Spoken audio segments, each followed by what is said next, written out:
इस पार्ट को स्टार्ट करने से पहले मैं बताना चाहता हूँ कि मैं मैनुआ नहीं बल्कि नॉवल एक्सप्लेन कर रहा हूँ, जिसकी वजह से मैनुआ में कुछ चीज़ें स्किप हुई हैं एंड मुझे एक पिक 2 या 3 बार यूज़ करनी पड़ रही है। आई होप कि आप समझोगे एंड चलो अब इसको स्टार्ट करते हैं। तो लास्ट पार्ट तक हमने देखा था कि गॉडेस ऑफ लाइफ ने गॉड ऑफ डिस्ट्रक्शन को शांत किया और उससे प्रॉमिस लिया कि वो कुछ भी रेकलेस ना करे, लेकिन क्वेश्चन ये था कि वो मानेगा, जिसके लिए आपको ये पार्ट देखना पड़ेगा। इसकी स्टार्टिंग में हम टेंशन को देखते हैं, जो आज एक बच्चे की तरह खुशी से घर की तरफ दौड़ रहा था। और ऐसा क्यों, ये तो चलो उससे ही जानते हैं कि वो घर पहुंचकर शाहू से पूछता है, शाहू तुम प्रेग्नेंट हो? जिसको ऐसे हड़बड़ी में आते हुए देख शाहू पहले तो हंसती है, देन बोलती है, बस हर टाइम यही सोचते रहते हो ना, बच्चे बच्चे बच्चे, कभी मेरी भी फिक्र कर लिया करो। जिसको सुनकर टेंशन के फेस पर सॉफ्टनेस आ जाती है, जिसके बाद वो उसके साइड में बैठकर उसको बाहों में लेकर बोलता है, ये तुम क्या कह रही हो, तुम दोनों मेरे लिए इक्वली इंपॉर्टेंट हो, अगर तुम ना होती तो ये बच्चा कहाँ से आता। एंड सच बताऊं तो मेरी ज्यादा खुश होने की वजह यह है कि हम गॉड्स के लिए बच्चे होना एक मिरेकल से कम नहीं। एंड मैंने तो सोचा था कि वुटोंग के बाद हमारा कोई और बच्चा नहीं होगा, लेकिन जब मैंने गॉडेस ऑफ लाइफ से तुम्हारी प्रेगनेंसी के बारे में सुना तो मैं सरप्राइज हो गया एंड अपनी खुशी कंट्रोल ही नहीं कर पाया। एंड अब ये बताओ क्या तुम ठीक हो? जिस पर शावोस को हक करते हुए बोलती है,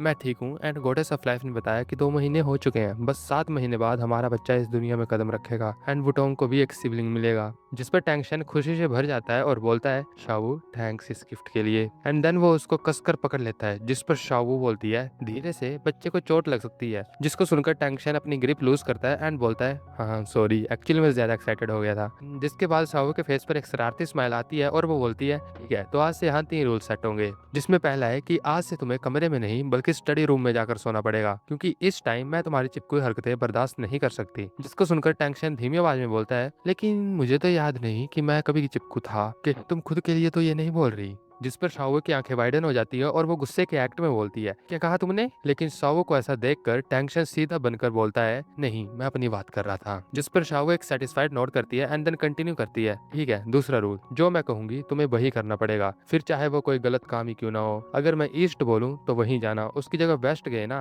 तो।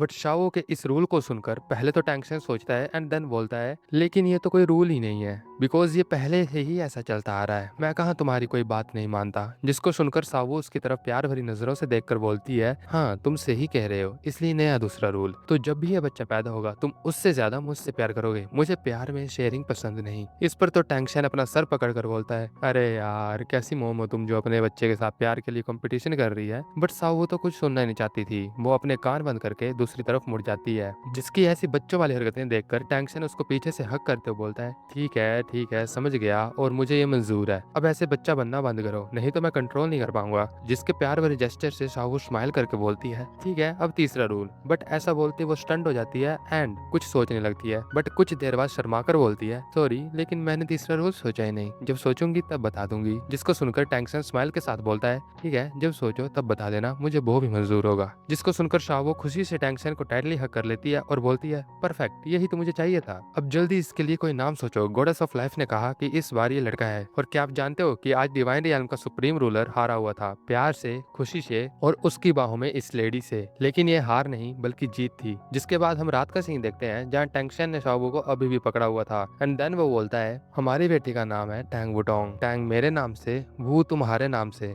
एंड टोंग पैरासोल ट्री में बैठे उस फीनिक्स के नाम से। एंड अब इस पूरे नाम का मीनिंग आता है टैंगशन एंड साहू की छोटी फीनिक्स, तो क्यों ना इसका नाम भी कुछ ऐसा ही रखे। मेरे हिसाब से टैंगुलिन अच्छा रहेगा, और तुम क्या कहती हो? जिस नाम को सुनकर शावू बोलती है, टैंगशन एंड शावू का लिटिल कीलिन, ये परफेक्ट रहेगा। लेकिन थोड़ी प्रॉब्लम है एंड वो है कि अगर पुटोंग की तरह ये भी ह्यूमन वर्ल्ड में गया तो इसका नाम लिखने में डिफिकल्ट है, कहीं इसके लिए हमें हेट ना करे। जिस पर टेंशन बोलता है, अरे कोई बात नहीं, मैं बुलिन को अच्छे से लिखना और पढ़ना सिखा दूंगा, और कोई प्रॉब्लम? जिस पर साबू उसके गले लगकर बोलती है, नहीं अब बस। देन वहाँ एक कंफर्टेबल साइलेंस छा जाती है, बट फिर साबू बोलती है, ठीक है तो मुझे ये बताओ आज की मीटिंग कैसी रही? जिसको सुनकर टेंशन गॉड ऑफ डिस्ट्रक्शन के उस कोल्ड स्टेयर को याद करते हुए बोलता है, गॉड ऑफ डिस्ट्रक्शन को इस रियल पर मेरे रूल करने से प्रॉब्लम है एंड आज भी वो एक्सपेंशन के लिए मेरे पास आया था, बट फिलहाल के लिए मैंने ये बात दबा दी। जिस पर शाबू बोलती है, लेकिन ये हमेशा तो नहीं चलता रहेगा ना। Third brother, God of destruction God realm की स्टार्टिंग से एग्जिस्ट करते हैं और उनकी साइड काफी गॉड्स हैं, स्पेशली सिन गॉड्स, वो तो उनके डिवोटेड फॉलोअर्स हैं एंड इन फ्यूचर उन्होंने कुछ प्लान किया, तो मैं भी प्रेग्नेंट हूँ इसलिए तुम्हारा साथ नहीं दे सकती, इसलिए तुम्हें अकेले लड़ना पड़ेगा एंड तुम सॉफ्ट हार्टेड हो। अगर पहले ही तुम्हें ब्रदर डाई की बात मान ली होती और इनसे निपट लिया होता तो अच्छा रहता। जिसको सुनकर टैंक्शन बोलता है गॉड ऑफ डिस्ट्रक्शन इस रियल्म के फाउंडर्स में से एक है एंड उसकी वाइफ गॉडेस ऑफ लाइफ ने हमेशा हमारा साथ दिया है। मोस्ट इंपॉर्टेंटली क्रिएशन और डिस्ट्रक्शन किसी भी प्लेन की इंपॉर्टेंट फोर्सेस है एंड अगर इनसे डील किया तो जिन स्टार सिस्टम को हम कंट्रोल करते हैं उन पर भी इफेक्ट पड़ेगा। और रियलिटी तो ये है कि वो बुरा नहीं है, बस थोड़ा एम्बिशियस है एंड उसे जल्दी है रियल्म एक्सपेंशन की। बट तुम चिंता मत करो, मैं जल्दी उससे सीधा बात करके सब हैंडल कर लूंगा। पर इस पर साबू पूछती है तो क्या एक्सपेंशन सच में इम्पॉसिबल है? जिस पर टैंगशन बोलता है नहीं, इम्पॉसिबल तो नहीं है, बिकॉज हमारे रियल्म नीचे के वर्ल्ड की स्पिरिचुअल एनर्जी से बनी और चलती है। नीचे 1 साल का मतलब यहाँ 1 दिन, और इतने सालों से स्पिरिचुअल एनर्जी काफी ज्यादा अमाउंट में इकट्ठा हो चुकी है। एक्सपैंड करना और ज्यादा गॉड्स लाना ये पॉसिबल है एंड मैं ये भी मानता हूँ कि ये इंपॉर्टेंट है क्योंकि फ्यूचर में हमें और ज्यादा स्टार सिस्टम कंट्रोल करने हैं। पर जिस पर शावो बोलती है वही प्रीमोनिशन। जिस पर टैंक्शन हाँ में सर हिलाता है एंड शावो इस पर फ्रस्ट्रेशन में बोलती है तुम्हें ये प्रीमोनिशन पहली बार उस टाइम आया था जब हमारा सन इन लॉ नया नया गॉड बना था एंड तुमने कहा था 30 सालों में एक बड़ी कैलेमिटी आएगी, लेकिन इतने साल बीत गए और कुछ नहीं हुआ। और गॉड ऑफ डिस्ट्रक्शन को रखो एक साइड, अब तो काफी first and second class gods भी तुम्हारे प्रीमोनिशन पर शक करते हैं कि कहीं ये सब कोई मजाक तो नहीं। थर्ड ब्रदर, क्या ऐसा तो नहीं हो सकता ना कि तुम्हारी इस बार का प्रीमोनिशन गलत हो जाए? जिसको सुनकर टैंक्शन उठकर विंडो के पास जाता है एंड रियल्म को देखता है। अब अगर आपको नहीं पता तो टैंक्शन के क्वार्टर्स रियल्म के सबसे ऊंचे प्लेस पर थे जहां से वो पूरे रियल्म पर नजर रख सकता था। देन वो बोलता है मैं फील कर सकता हूँ कि अब वो कैलेमिटी नजदीक आ चुकी है, हमारे पास अब बस एक और साल है एंड अगर इस साल में मैंने डिस्ट्रक्शन को एक्सपैंड करने दिया तो रियल्म की स्पिरिचुअल एनर्जी डाइल्यूट हो जाएगी और फिर ये उस कैलेमिटी को बिहोल्ड नहीं कर पाएगी। जिस पर सावू उसके पास आकर बोलती है थर्ड ब्रदर, मुझे तुम पर भरोसा है पर गॉड ऑफ डिस्ट्रक्शन से जल्दी बात करना जरूरी है क्योंकि अगर उसने कुछ किया तो डिवाइडेड डिवाइन रियल्म सच में उस कैलेमिटी में नहीं टिक पाएगी।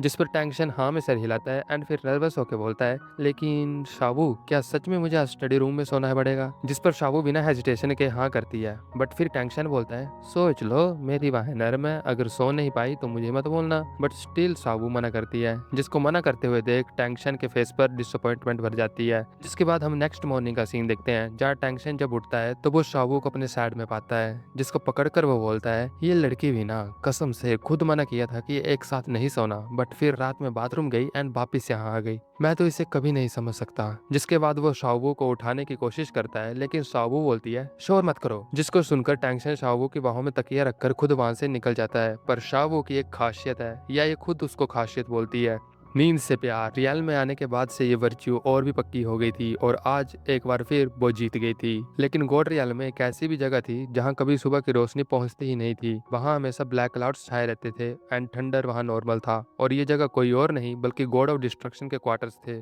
जहाँ 8 गॉड्स थे। उनमें से 7 क्योरास डेंजरस एंड ऑपरेसिव थे, लेकिन एक हैवी आर्मर में था और वो नॉर्मल लग रहा था। लेकिन नॉर्मल यहाँ एक रिलेटिव वर्ड होगा। जब गॉड ऑफ डिस्ट्रक्शन के क्वार्टर्स उनका मीटिंग स्पॉट हो देन गॉड ऑफ डिस्ट्रक्शन की कोल्ड आवाज वहां गूंजती है वो काम शुरू करो। जिसको सुनकर वहां प्रेजेंट सब गॉड्स डर जाते हैं, लेकिन उनमें से एक बोलता है अभी स्टार्ट करें, लेकिन माय लॉर्ड सी गॉड अभी। बट इससे पहले वो कंटिन्यू करता, गॉड ऑफ डिस्ट्रक्शन उसे कोल्ड स्टेयर देता है एंड बोलता है मैंने कहा ना काम स्टार्ट करो, तुम्हें एक बार में समझ नहीं आता। जिस पर वो बोलता है ठीक है समझ गया, हम अभी स्टार्ट करते हैं। देन डिस्ट्रक्शन बोलता है सी गॉड को मुझ पर छोड़ दो, जब रियल्म की सेंट्रल अथॉरिटी मेरे पास होगी तब हम काम शुरू करेंगे, इसलिए तब तक तुम प्रिलिमिनरी काम खत्म करो। जिसको सुनकर वो सब वहां से जाने लगते हैं एंड जाते जाते उन सब के पीछे 7 रिंग्ड हैलोस अपीयर होते हैं, जिससे ये तो साफ होता है कि वो सब फर्स्ट क्लास गॉड्स हैं। और उनके जाने के बाद God of destruction divine realm की सेंट्रल अथॉरिटी को कोल्ड नजर से देखता है, जिसको टैंक्शन फील कर लेता है और वो सामने आकर बोलता है गॉड ऑफ डिस्ट्रक्शन मैं जानता हूँ ये तुम हो, इसलिए सामने आ जाओ। जिसके बाद गॉड ऑफ डिस्ट्रक्शन वहां अपेयर होता है। देन टैंक्शन बोलता है देखो